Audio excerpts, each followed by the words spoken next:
Assalamualaikum warahmatullahi wabarakatuh. Selamat malam teman-teman. Ketemu lagi dengan Bang Napi Channel. Channel apa adanya, tidak ada apa-apanya. Ada satu berita menarik dari kemarin. Ini hampir terlewatkan oleh kita. PDIP apresiasi pembangunan patung Soekarno. Nah, ini di Kota Semarang. Patung itu dibangun oleh PT KAI yang merupakan badan usaha milik negara. Ini sudah jelas patung yang dibangun di Kota Semarang itu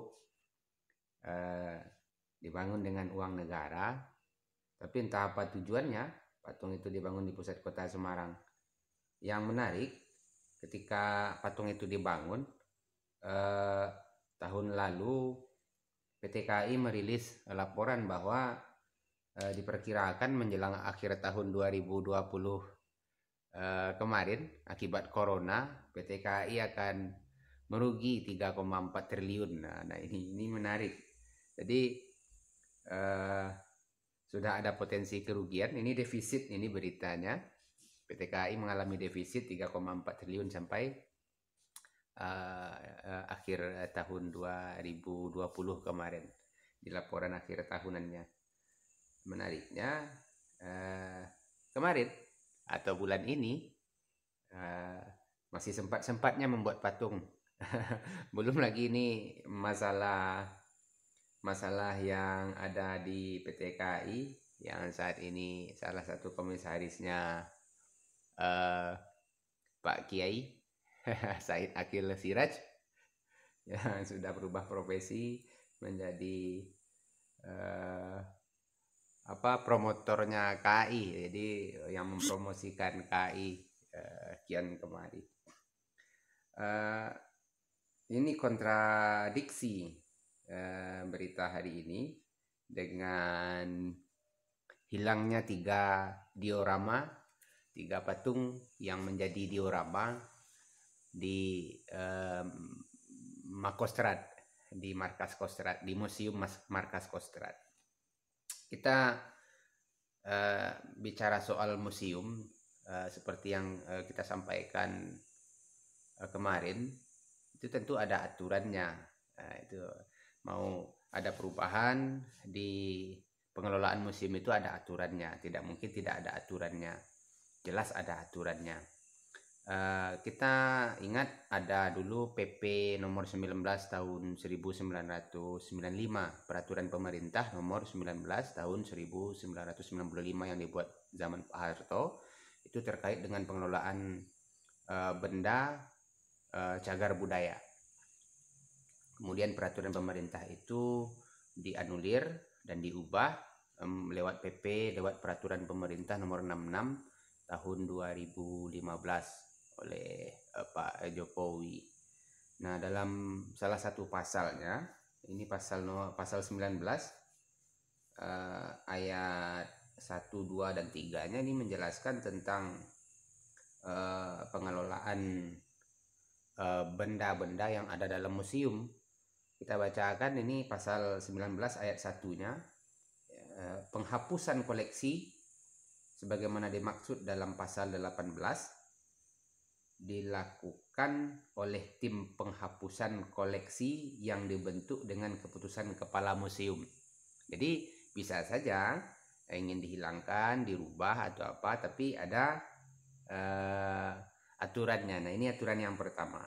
Jadi penghapusan koleksi itu akibat hilang atau rusak atau memang tidak bisa diperbaiki lagi, itu ditetapkan dengan keputusan kepala museum, itu pasal 19 ayat 1-nya.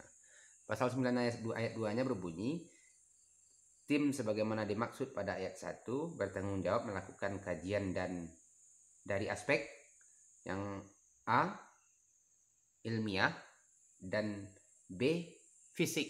Nah, jadi ada kajian dulu, tidak boleh dihilangkan, dirubah atas permintaan orang per orang yang seperti yang dilakukan oleh mantan Pangkostrat Azmin Yusri itu. Jadi karena dasar agamanya, membuat patung itu besar dosanya apa? Nah, itu tidak boleh, bukan itu dasarnya, ini benda milik negara. Jadi museum itu dibuat juga di zaman Pak Harto, diresmikan di zaman Pak Harto itu tahun 97. Artinya itu dikelola dengan biaya negara. Dan tentunya perubahan-perubahan yang terjadi di sana juga diatur dengan ketentuan-ketentuan yang diatur oleh negara, oleh pemerintah seperti itu. Karena biaya pengelolaannya adalah biaya negara. Nah, pasal ketiganya, pasal 19 ayat 3-nya berbunyi, ketentuan lebih lanjut mengenai penghapusan koleksi diatur dengan peraturan menteri. Ini salah satu di antara sekian banyak pasal. Nanti teman-teman bisa cross check peraturan pemerintah nomor 66 tahun 2015. Jadi apa yang tindakan yang dilakukan oleh Pak Dudung yang menghindari ini polemik dengan mantan Panglima TNI Gatot Nurmantio, itu sangat tidak berdasar ya, karena ini ada aturan. Tidak mungkin perubahan yang terjadi terhadap benda milik negara itu tidak diatur.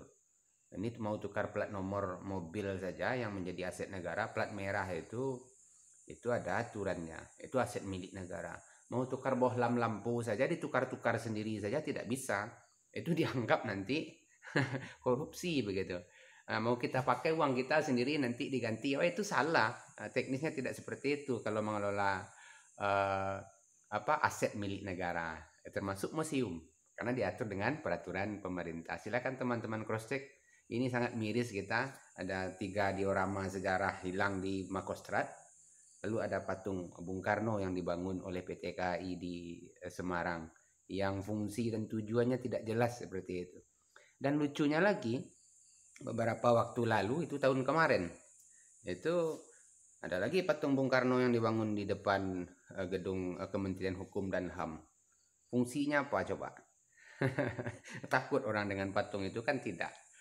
Jadi kalau seandainya ingin menjadikan Bung Karno itu simbol negara, ini sudah sangat salah kaprah sekali ini para pemimpin-pemimpin kita yang di daerah termasuk yang di pusat ini.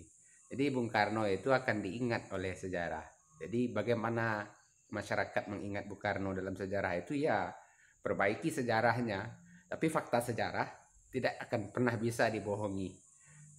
Selamat malam teman-teman. Ini peringatan 30 September 2021 memperingati gerakan pemberontakan PKI 56 tahun yang lalu. Malamnya 1 Oktober dan malam ini 6 jenderal dan 1 orang perwira pertama itu terbunuh. Apakah Soekarno terlibat?